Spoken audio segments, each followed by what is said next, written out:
Hi guys! Welcome dito sa The Sun Tarot. Ang reading nito ay for collective for anyone who can resonate sa reading nito. This is a general reading for collective. Your energy at this time.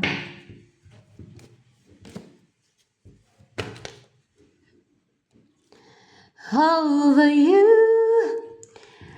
I'll always be the one. You are the first, you'll be the last. Wherever you go, I'll be with you. Upright ba to? Whatever you want, I'll give it to you. Whatever you need, someone to lay my heart and heaven. Remember after the fire, after all the rain, I will be the flame. Now will be the flame. Clarify ko to kasi naano siya, parang naano ng kamay ko. Para sure. Ano pa? Embody mo energy yan. Over you, I'll always be the one. You'll always be the one. You are the first, you'll be the last. Wherever you go, I'll be with you. Ano pa energy mo yan? Whatever you want, I'll give it to you. Oh my gosh.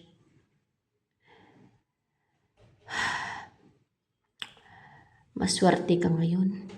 Hindi ka na matitingga pa. Kakaantay, kung meron ka inaantay, hindi ka na mag-aantay pa kasi darating na yung swerte sa'yo.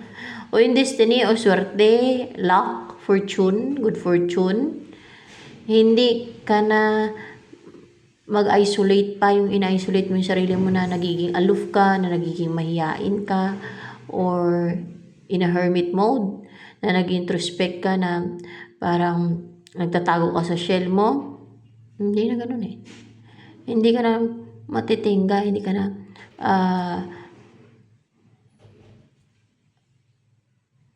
mabagot kakaantay. Kung kailan darating tong fortune na yan sa'yo, o destiny, your destiny, or good fortune, good luck.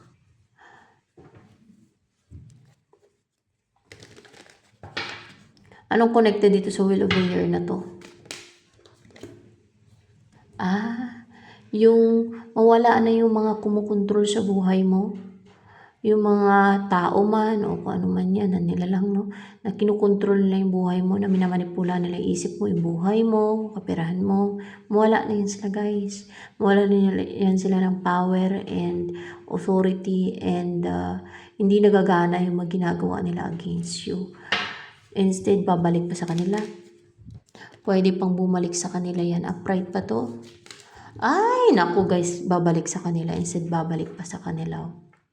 Yung mga panraidor nila, yung mga ginagawa nila sa'yo na manipulation, witchcraft, yung mga ginagawa ng mga witches sa'yo, babalik lang sa kanila. Sa kanila, tutusok sa kanila, kakapit sa kanila, tatama yan, hindi sa'yo.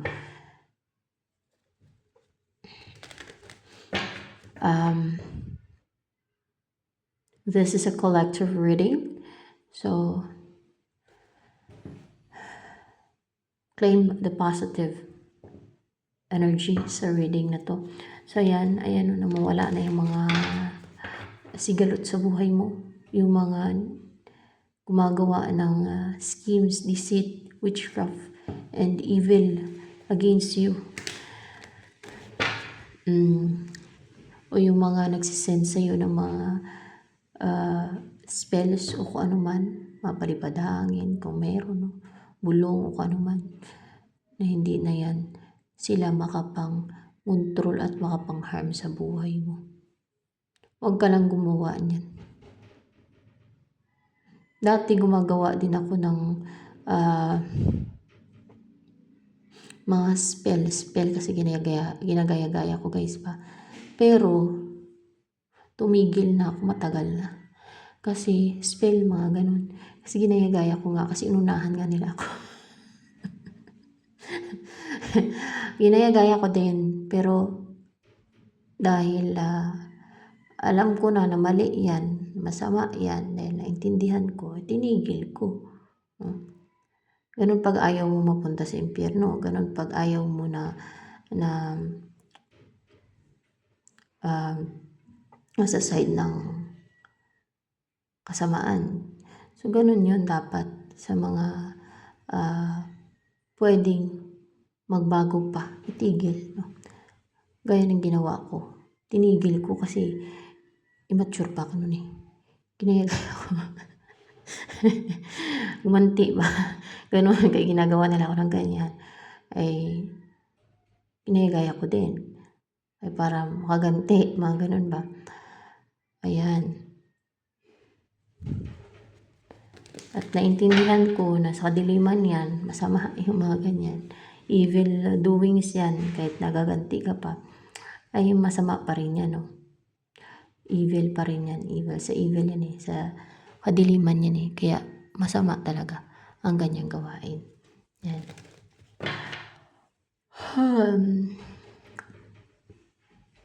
Ano pa? Ang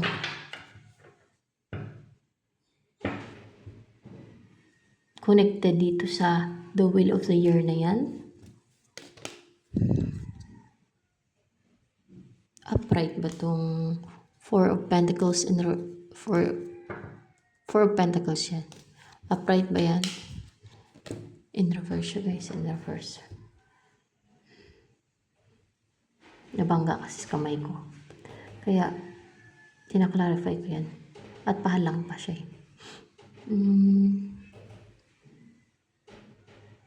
May mga bibitawan ka na kinikip mo. Na hindi mo mabitawan.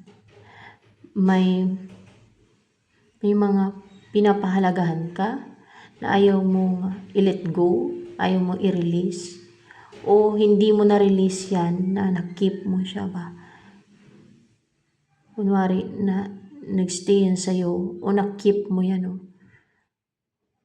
Hindi mo na-release yan, hindi yan natanggal sa'yo, hindi mo na-let go yan, tao man, o energies, or whatever.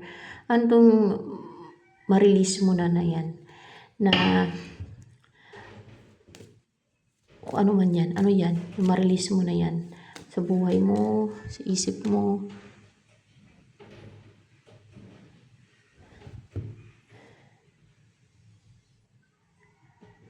Itong pamilya,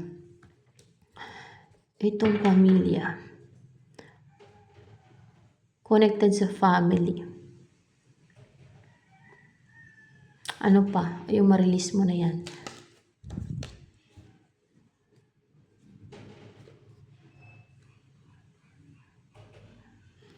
Yung walang growth guys sa buhay mo. Yung hindi nag-grow yung finances mo, yung walang improvement, walang growth sa buhay mo, yung kamalasan, yung unhappiness, yung buhay na walang peace, yung buhay na walang yung hindi mo maramdaman yung contented ka, yung ganun.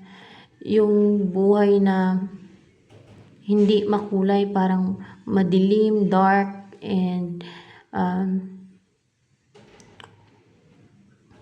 dull na buhay. You know what is dull? Dull. Walang kakulay-kulay na buhay. Yan ang may release mo, may let go mo, mga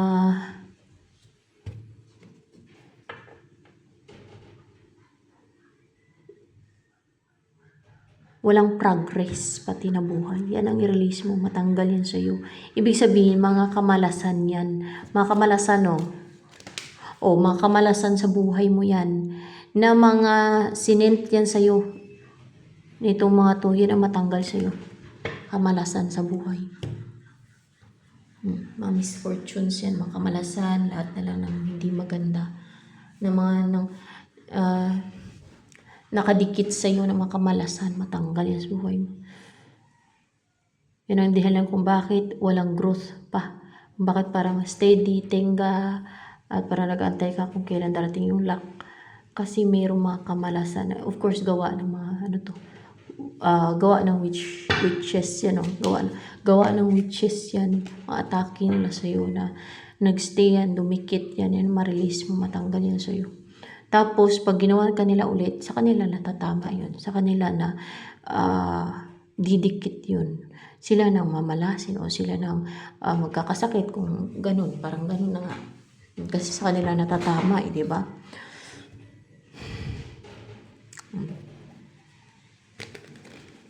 Ano nang magiging buhay mo? Kasi mawala na yung mga kamalasan, madaming mawala sa'yo ng mga nag-hinder sa pag-growth mo, sa pag-grow mo, sa pag-asinso mo, sa buhay na wini-wish mo, no?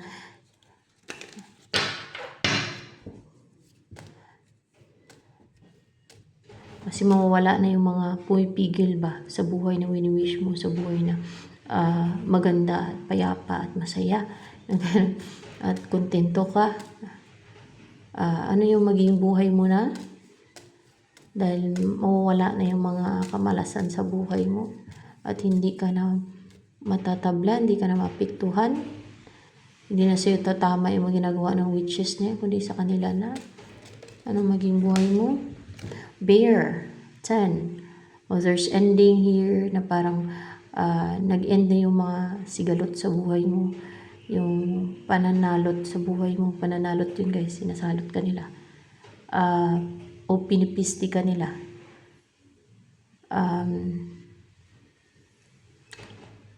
Number 6 to, number 15. Sa numerology 6 yan. Is mag-umpisa na din, no, mag-start na yung buhay mo na harmonious. Based sa number ha. Magtaka kayo kung saan ko kinuha yan.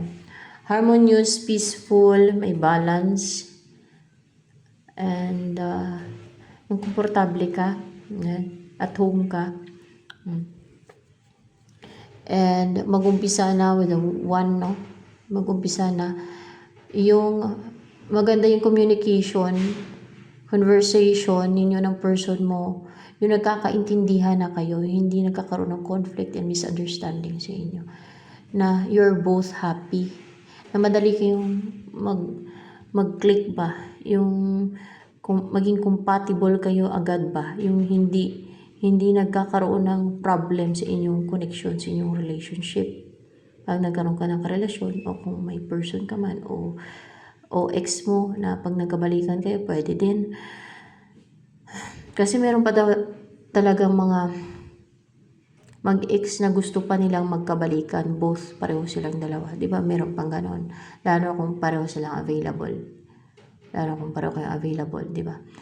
And kung gusto nyo magkabalikan pa, merong mga ganon na nagkakabalikan pa. Dahil na-realize nila mahal pala nila yung isa't isa. Ganon. At ayaw na nilang mawala kayong isa't isa. Merong ganon na doon mas lalong pinatibay yung kanilang pagmamahalan, yung kanilang relationship nung times na naghiwalay sila. Kaya pag nagbalikan na, hindi na nila hayaan pang mawala yung isa't isa. May mga ganon na pangyayari. May mga ganon na relationship. So, ayan. Para bang magkaiba yung color ng buhok ninyo, ng person mo, or else ay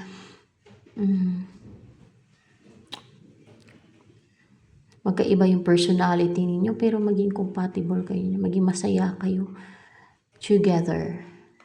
There is harmony sa inyong relationship, lalo sa communication nyo.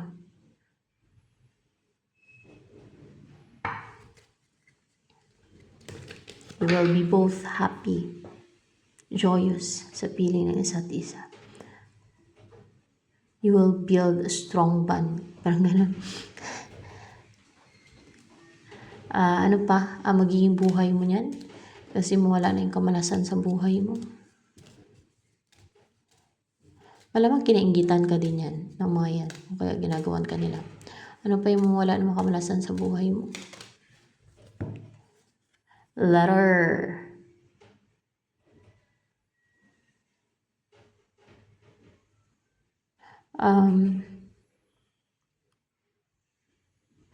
May magsisend sa'yo ng letter from your person. May marireceive kang letter. Yan ang next na mangyayari sa buhay mo. Saan manggagaling yung letter na yan? Or message yan, letter, or message. Saan manggagaling yung message na yan or letter sa person mo?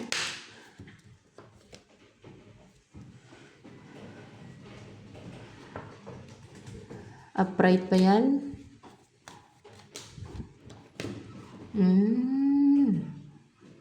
Nabangga kasi sa kamay ka kaya kinaklarify ko yan.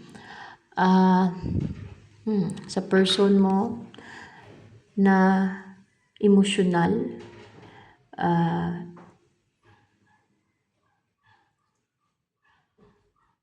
sensitive ngayon. Kaya sensitive kasi emosyonal. Ibig sabihin sensitive yung feelings niya. Nakakaramdam ng love, affection, care, empathy, nagiging understanding. Nagkakaroon siya ng courage o nagiging courageous with the color blue. Dahil sa love na naramdaman niya and clarified by this Ten of Pentacles. Bakit siya emotional? Kasi dinidesire niya or emotional siya na kinikrave niya na mangyari na to sa inyong dalawa. Na magkaroon ng transformation sa inyong dalawa na mapangasawa ka niya. Oo, yan na nagka-cloud sa isipan niya, maging sa emosyon niya na gusto ka niya mapangasawa at gusto niyang bubuo kayo ng pamilya. Kasi anong tingin niya, mahal ka niya? Yun ang tingin niya na mahal ka niya. Ikaw yung mundo niya, sa'yo umiikot yung mundo niya.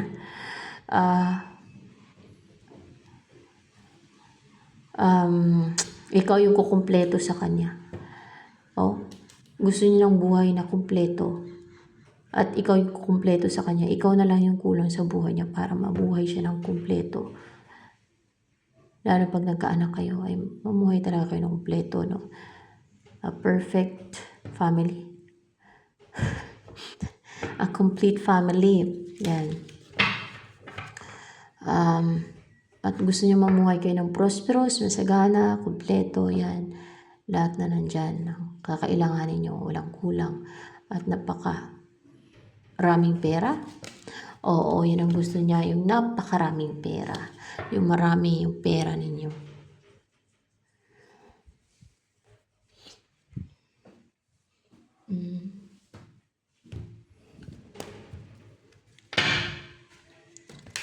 Magme-message siya, yun ang sign na siya na yung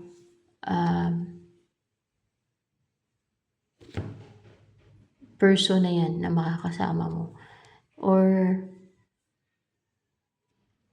yung counterpart mo.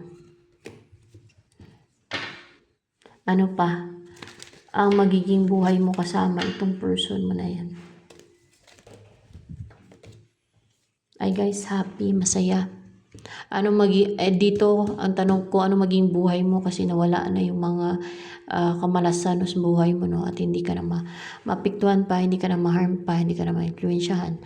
Dahil nga, di ba, sa kanila natatama yung mga witchcraft nilang gagawin against you. O hindi na sa'yo. So, hindi na ikaw yung mamalasin, hindi na ikaw yung mapirwisyo at ma-harm at mapiste o masalot ng mga yan, kundi sarili nila ng mga witches na yan.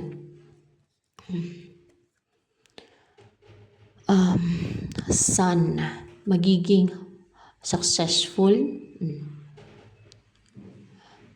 magiging masaya, positive, maging napaka-bright at napaka-maliwanag ng maging buhay mo. Ninyong dalawa, yung maging buhay mo kasama tong taong to, na ayun, mamahalin ka niya talaga ng pure. Pure talaga yung pagmamahal niya sa'yo, na talagang may care, may love, affection. Palagahan ka niya, ingatan ka niya.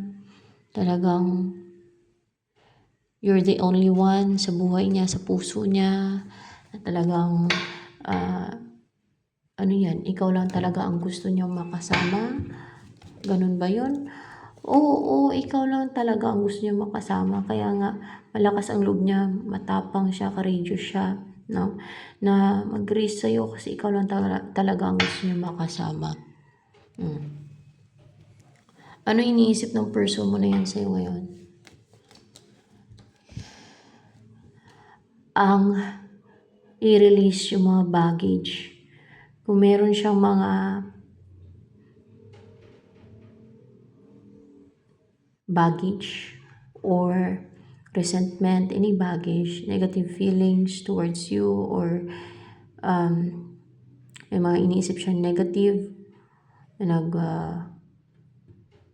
papatagal sa kanya bago mag-take na action, papatagal sa kanya na mag-take na action ba? Kasi may baggage parang tumatagal, bumabagal, di ba? Parang nabibigatan. So, i-release niya yun, yung mga baggage niya yan, para gumaan na yung pakiramdam niya, yung loob niya, yung kalooban niya, yung isipan niya. Ayan. Ano pa ang iniisip niyan sa'yo ngayon ng person mo na to na makakasama mo?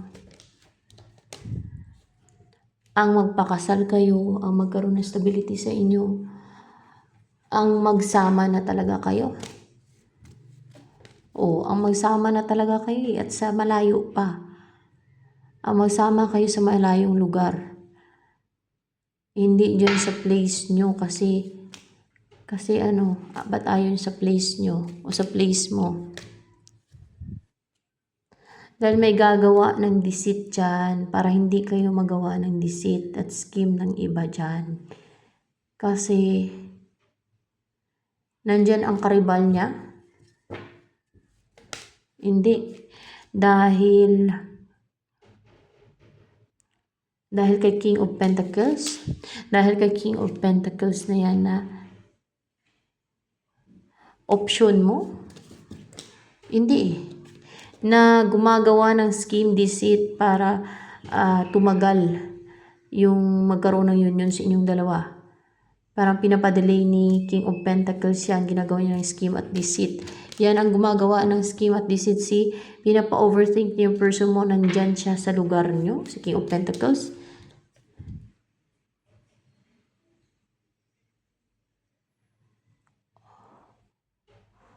Or nasa lugar niya. Nasa lugar niya si King of Pentacles, hindi sa lugar mo. Nasa lugar niya, kaya doon kayo sa malayo daw titira. Basta gusto niyo sa malayo kasi merong Two of Wands. Kasi nasa lugar niya si King of Pentacles, yan ang nagpapajuggling sa kanya. Ang gumagawa ng scheme at deceit.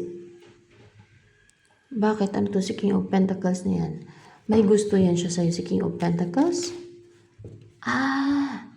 Oo, may gusto sa'yo si King of Pentacles. Nasa lugar niya, hindi sa lugar mo. Ganun. Kaya, nakarelasyon mo ba yan si King of Pentacles? Nakarelasyon mo daw yan si King of Pentacles. Ibig sabihin, isang lugar lang sila. Wala sa lugar mo, sa lugar niya. Isang lugar lang sila. Ganun. Kaya ang gusto nito sa malayo kayo titira eh. Hindi dun sa lugar niya. O sa lugar mo. Kasi baka may kontrabida din sa lugar mo. O kontrabido, paano man.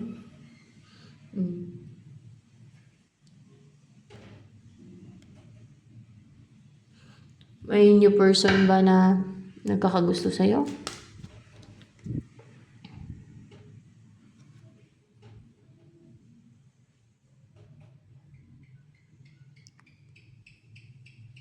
Upright ba to? O meron naman. Meron. Na gusto kang makarelasyon. Kasi naramdaman niya yung soul connection sa inyo. Para magaan yung loob niya. Malapit yung loob niya sa'yo. Ng new person na yan. Ang dami ba yung new person na nagkakagusto sa'yo? Hindi. Hindi marami. Ilan na siguro. Iba-iba kasi ng type ang tao eh. Ganun talaga yun. So, ayan guys. Ano ang gusto sabihin sa'yo ng person mo na saan ba yung energy niya dito? Na magiging partner mo, makakasama mo, ano bang gusto niya sabihin sa'yo? Pinipigilan siya, nakarestrict siya, may nagtali sa kanya. Sa kanya ba yan ginawa? Sa kanya? Hindi. Sa'yo pala, sa'yo to. Yan ay sinasabi niya sa'yo, may nagre-restrict sa'yo, may kumukontrol sa'yo, may nakatali sa'yo. Kagagawa nito, pero mawala na yan sa'yo. Yung mga ginawa nila sa'yo. Scheme ng kaaway yan eh.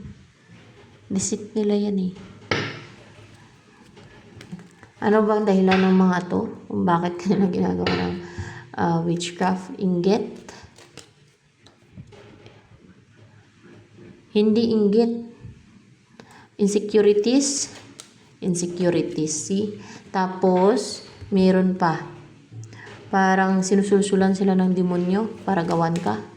Hindi demonyo. Sinusulsulan sila ng evil spirit para gawan ka. Evil spirit yung sinusulsulan para gawan ka. Ano pang gusto sabihin sa'yo ng person mo na to na magiging partner mo, gano'n. Attracted siya sa'yo, talagang passionate siya sa'yo. See? Bagay daw kayong dalawa. Queen of Wands and King of Wands. Pareho daw kayong dalawa na active, energetic, goal-driven.